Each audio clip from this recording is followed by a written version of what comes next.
बच्चों जैसे कि आप लोग का क्लास 12 का मंथली एग्जाम चल रही है, इससे पहले आप लोग का पॉलिटिकल साइंस का पेपर हो गई है।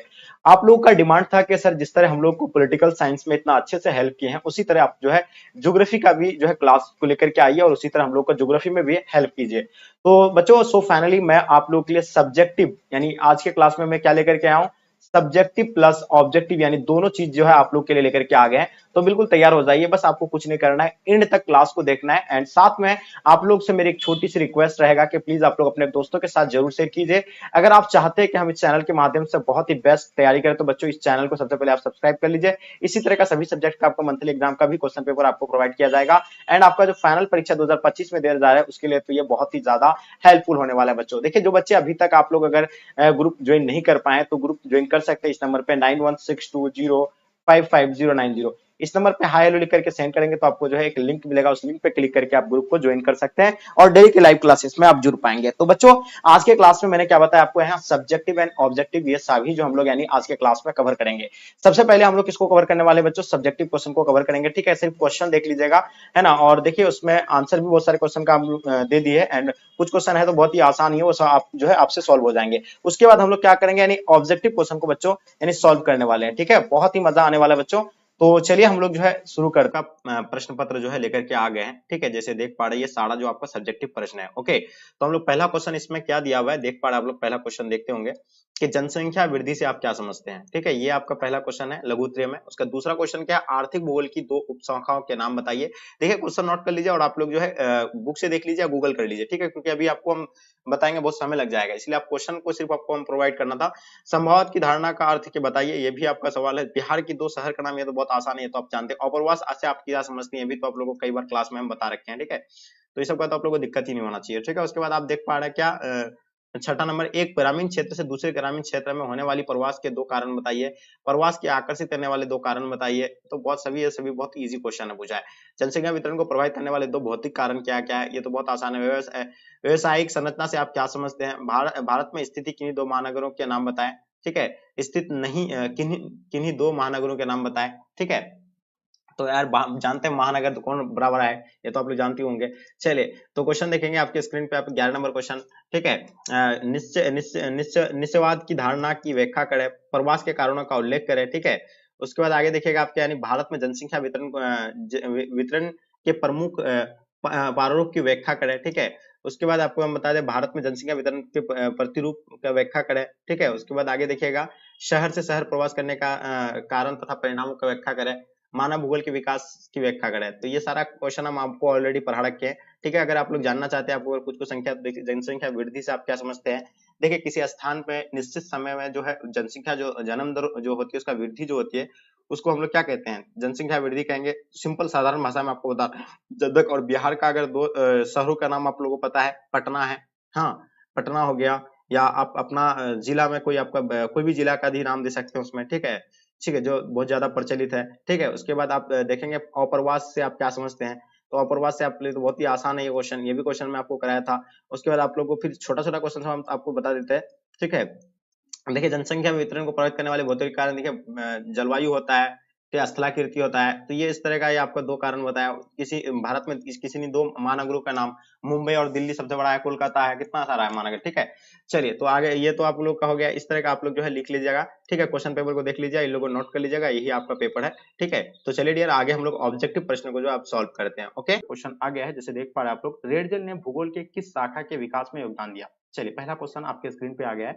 तो हम लोग जानते हैं कि देखिए रेडजल ने जो है भूगोल के किस इसमें योगदान दिया था। तो हम लोग जानते हैं वो जो है मानव भूगोल में जो अपना योगदान दिया था। ठीक है, जिसको मानव भूगोल का जनक भी बाद में कहा गया। ठीक है, तो इसका आंसर आप लोग का प्यारे बच्चों राइट आंसर हो जाएंगे। ठीक है, नेक्स्ट क्वेश्चन की ओर चलते हैं। क्वेश्चन नंबर दूसरा आपके स्क्रीन पे, निश्चयवाद की धारणा के अनुसार कौन सा घटक जो है महत्वपूर्ण है। देखिए निश्चयवाद की अवधारणा के अनुसार अगर देखा जाए तो महत्वपूर्ण के घटक की अगर बात किया जाए प्यारे बच्चों, तो इसका आंसर आप लोग का क्या हो जाएगा, प्रकृति जो है इसका क्या महत्वपूर्ण घटक होगा, किसके अनुसार, निश्चयवाद के अनुसार। ठीक है, तो इसका आंसर आप लोग का ऑप्शन डी राइट आंसर हो जाएंगे। वहीं बात करते हैं तीसरा नंबर क्वेश्चन, भूगोल की कौन सी शाखा प्रकृति और सामाजिक पर्यावरण के सह संबंधों का अध्ययन है।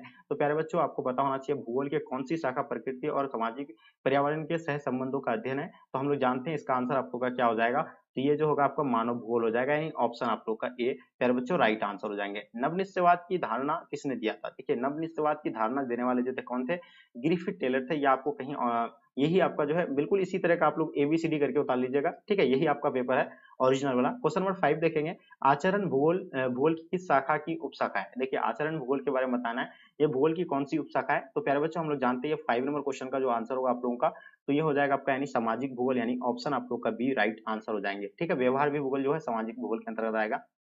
क्वेश्चन नंबर 6 देखेंगे, भूगोल की कौन सी शाखा मार्क्स के विचारों से प्रभावित है, देखिए भूगोल की जो है कौन सी शाखा मार्क्स के विचारों से प्रभावित है, तो हम लोग जानते हैं प्यारे बच्चों ये जो आंसर की अगर बात किया जाए तो ये मानववाद भूगोल, इसका आंसर आप लोग का परफेक्ट आंसर हो जाएंगे। ओके चलिए क्वेश्चन नंबर 7 देखिएगा आपके स्क्रीन पे, भूगोल में गणितीय तकनीकों के प्रयोग को क्या कहते हैं, देखिए भूगोल में जो है गणितीय तकनीक को क्या कहते हैं इसके बारे में आप लोग को बताना है, तो हम लोग जानते हैं उसको जो है मात्रात्मक क्रांति कहा जाता है, और इसका आंसर आप लोग का मात्रात्मक क्रांति राइट आंसर हो जाएंगे। ओके चलिए वहीं बात करते हैं क्वेश्चन नंबर 8 आपके स्क्रीन पर, विश्व का सबसे अधिक जनसंख्या वाला देश कौन सा है, तो प्यारे बच्चों आपको पता होना चाहिए विश्व का सबसे अधिक जनसंख्या वाला देश की अगर बात किया जाए तो आप लोगों को पता होगा भारत, अपना भारत जो है विश्व का सबसे बड़ा जो है क्या जनसंख्या वाला देश है, और एक चीज और भी आप लोगों को बता दें कि पहले चीन था लेकिन अभी जो 1 नंबर पे था भारत आ गया, ठीक है। वहीं बात करते हैं 9 नंबर क्वेश्चन, किसी स्थान की कुल जनसंख्या तथा कुल क्षेत्र के अनुपात को क्या कहते हैं, बताइए किसी स्थान की कुल जनसंख्या तथा कुल क्षेत्रफल के अनुपात को जो कहा जाता है उसका जनसंख्या घनत्व कहा जाता है, और इसका आंसर प्यारे बच्चों ऑप्शन सी आप लोग का राइट आंसर हो जाएंगे। 10 नंबर क्वेश्चन, निम्न में से किन क्षेत्रों में जनसंख्या घनत्व कम पाया जाता है, देखिए आप लोग जानते हैं कि जहां उच्च ताप होगा वहां जनसंख्या नहीं पाया जाएगा, बिल्कुल भी नहीं पाया जाएगा, मरुभूमि में बिल्कुल भी लोग नहीं रहना पसंद करेंगे, ठीक है, रेगिस्तान में लोग घर नहीं बसाते, ठीक है, उसके बाद पर्वतीय क्षेत्रों में बिल्कुल बहुत कम बसाते लेकिन बहुत नहीं के बराबर, ठीक है, तो इसका आंसर आप लोग का इनमें से सभी हो जाएगा, यानी ऑप्शन आप लोग का डी प्यारे बच्चों राइट आंसर हो जाएगा। क्वेश्चन नंबर 11 देखेंगे, निम्न में से यानी कौन जनसंख्या जमाव को आकर्षित करता है, देखिए जनसंख्या जमाव जो है आकर्षित करने वाला कारक कौन सा है, बेरोजगारी से जनसंख्या जमा नहीं हो सकता है, ठीक है, रोजगार का जहां अगर ऑप्शन होगा तो ऑब्वियसली वहां जनसंख्या क्या होगा जमाव होगा, तो इसका आंसर आप लोग का ऑप्शन बी राइट आंसर हो जाएंगे। 12 नंबर क्वेश्चन देखेंगे, किसी स्थान में एक विशेष समय अंतराल में कुल पैदा हुए बच्चों की संख्या को क्या कहते हैं, देखिए किसी स्थान में एक विशेष जो समय अंतराल में जो पैदा होने वाले बच्चों को ही जो है जन्म दर कहा जाता है, ठीक है, तो ये आंसर आप लोग का जो है बी प्यारे बच्चों राइट आंसर हो जाएंगे, ठीक है, नोट करते चलेंगे एक एक चीजों को आप लोग को, ठीक है, बिल्कुल एकदम यही आपका पेपर है, ठीक है, एकदम अच्छे से आप लोग एबीसीडी करके भी उतार लेंगे तो कोई दिक्कत नहीं है। 13 नंबर क्वेश्चन देखेंगे, किसी नए स्थान में जाकर बसने वाली जनसंख्या को क्या कहते हैं, देखिए किसी नए स्थान में जाकर बसने वाली जनसंख्या को हम लोग क्या कहते हैं, तो उसको अप्रवासी कहेंगे, ठीक है, तो इसका आंसर आप लोग का प्यारे बच्चों राइट आंसर हो जाएंगे। ओके चलिए क्वेश्चन नंबर 14 देखेंगे, निम्न में से कौन से कारक मृत्यु में गिरावट के लिए उत्तरदायी है, देखिए मृत्यु दर को जो गिरावट करता है, पहली बात महामारी पर नियंत्रण, ठीक है, अगर महामारी पर नियंत्रण कर लेगा तो मृत्यु दर क्या होगा निम्न हो जाएगा, संक्रमण एवं रोग पर नियंत्रण, अगर रोग पर यानी बीमारी पर नियंत्रण कर लेगा तो ये दोनों जो होगा क्या होगा यानी कम हो जाएगा, तो इसका आंसर आपको क्या हो जाएगा सी जो है प्यारे बच्चों राइट आंसर हो जाएंगे। ओके क्वेश्चन नंबर 15 देखेंगे, जनसंख्या संक्रमण सिद्धांत के किस अवस्था में जन्म तथा मृत्यु दर दोनों ही उच्च होती है, तो बताइए प्रथम या द्वितीय या आपका तृतीय या चतुर्थ, हम लोग जानते हैं प्रथम अवस्था में जो है जन्म दर भी उच्च होता है और मृत्यु दर भी जो है क्या होता है उच्च होते हैं, तो इसका आंसर आप लोग का ए राइट आंसर हो जाएंगे। क्वेश्चन नंबर 16 देखेंगे, भारतीय जनगणना किस वर्ष यानी किस वर्ष के अंतराल में होता है, देखिए कितने वर्ष के अंतराल में होता है, हम लोग जानते हैं जनसंख्या जो है 10 वर्ष के अंतराल पे होता है, और इसका आंसर आप लोग का बी प्यारे बच्चों राइट आंसर हो जाएंगे। तो बच्चा वाला सवाल है, सब तो पूछा गया है।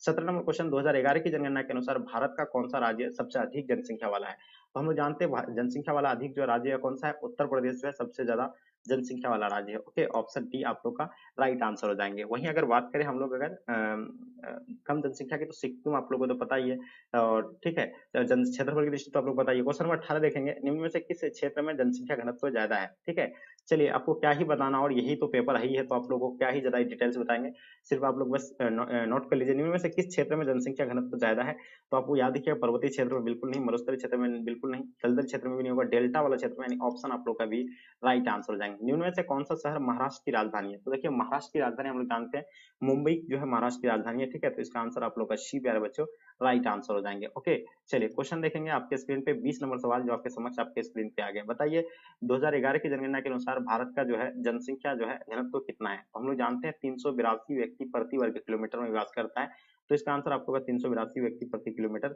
यानी राइट आंसर होगा। 21 नंबर क्वेश्चन देखेंगे, निम्न में से कौन सा जनसंख्या वृद्धि का एक घटक है, तो हम लोग याद करते हैं जनसंख्या वृद्धि के अगर घटक की बात किया जाए तो जन्म दर भी होगा, मृत्यु दर भी होंगे, प्रवास भी होंगे, इनमें से सभी। तो प्यारे बच्चों इसका आंसर आप लोग का ऑप्शन डी राइट आंसर हो जाएंगे। वहीं बात करते हैं 22 नंबर क्वेश्चन, निम्न में से किस अवधि में भारत में जन्म तथा मृत्यु दर दोनों अधिक है? तो याद रखिएगा ये 1951 से लेकर 21 का 81 का अवधि जो है सबसे ज्यादा माना जाता है।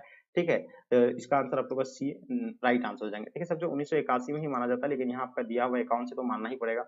शिलोंग किसकी राजधानी है? तो हम लोग जानते हैं शिलोंग जो है मेघालय का राजधानी कहाँ है? शिलोंग है। तो इसका आंसर आप लोग का जो है बी राइट आंसर हो जाएंगे। ओके, चलिए क्वेश्चन देखेंगे 24 नंबर क्वेश्चन, निम्न में से किस वर्ष में राष्ट्रीय युवा नीति शुरू की गई थी? देखिए राष्ट्रीय युवा नीति जो शुरू किया गया था ये कब किया गया था? 24 नंबर क्वेश्चन का आपको आंसर बताना है। तो हम लोग जानते हैं 24 नंबर का आंसर आप लोग का क्या हो जाएगा, ये कमेंट करके आप लोग जरूर बताइए। क्वेश्चन देखेंगे 25 नंबर क्वेश्चन, निम्न में से कौन जनसंख्या संगठक के घटक है? तो याद रखिएगा कौन सा घटक है? 25 नंबर क्वेश्चन काफी इंपॉर्टेंट है।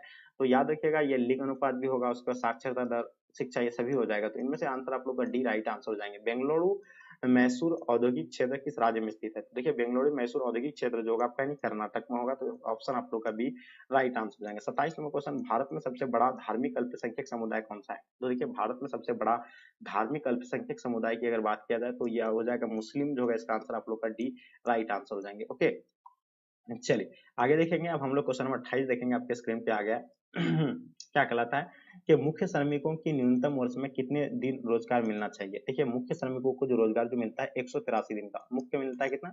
183 यानी 6 महीने का। ठीक है, उसके बाद हम लोग देखते हैं क्वेश्चन नंबर आपके स्क्रीन पे 29 नंबर क्वेश्चन आपके समक्ष में आ गया। ठीक है, उसके बाद हम लोग देखते हैं 29 नंबर, शादी के बाद महिलाओं का एक गांव से दूसरे गांव में होने वाली प्रवास को किस प्रकार का प्रवास कहा जाता है? देखिए उसको जो है आंतरिक प्रवास भी कहेंगे हम लोग। क्या कहेंगे उसको? आंतरिक प्रवास कहेंगे। ग्रामीण से ग्रामीण प्रवास भी कहेंगे, अस्थायी प्रवास भी कहेंगे। तो इसका आंसर आप लोग का ऑप्शन डी राइट आंसर हो जाएंगे। ठीक है, अब हम लोग बात करते हैं लास्ट और अंतिम क्वेश्चन, जो आपका पेपर का लास्ट क्वेश्चन है। आप लोगों को पता है कि 30 ही प्रश्न जो है पूछे जाते हैं। ठीक है, हुगली नदी के सहारे कौन सा उद्योग विकसित है? कपास? बिल्कुल नहीं, क्योंकि कपास तो है ही नहीं, उससे तांबा भी नहीं होगा ये। तो जूट के लिए बिल्कुल ये आंसर आप लोग का जो है बी प्यारे बच्चों राइट आंसर हो जाएंगे। तो डियर ये जो था आपका यानी ओरिजिनल पेपर था जो आपको हम अभी सॉल्व करवा दिए हैं।